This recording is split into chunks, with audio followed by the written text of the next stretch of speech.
غالبیت به دست آوردن و من شما رو مبارک باد میگویم.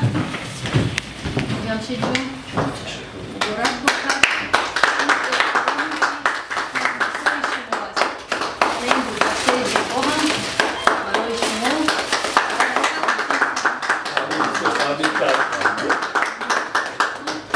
ما در بخش نگاران جوان غالب آمدید که باید رو براتون مبارک باد کنم.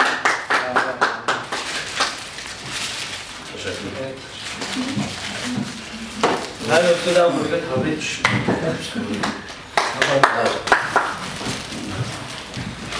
البته بعدی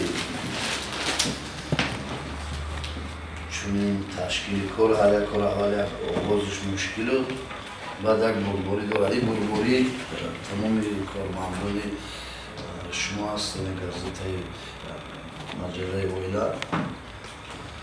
فقط یک خوش دارم اگر همین کنکورس‌های نوبتی شما خیلی رفتن گیرد شما کار کنید که در هر یک دور یعنی یک بار از کابلیز از دیگ میبردارن و خیلی بار میبردارن یک کنکورسی دروغگویی هم شما اعلام کنید که برای بهترین دروغگویی که معلوم شود که همین دروغگو کی هستن که مثلا امروز ما خودمون در قرار داریم در دوره صاحب استقلال جمهوری تاجیکستان و الحمدلله مسلمان هستیم و هیچ وقت باید مردم مسلمان چی نگوید دروغ نگوید ولی امروز در جامعه ما هستند نفرایی که همین محبت زندگی برای ملت تاجیک شاید نمیخواهند و یک مانند کسل‌های وبا یعنی دروغ میگویند شما یک کنکورسی دروغگویی هم گذرانید کلی بهترین دروغگو که است معلوم شود که همین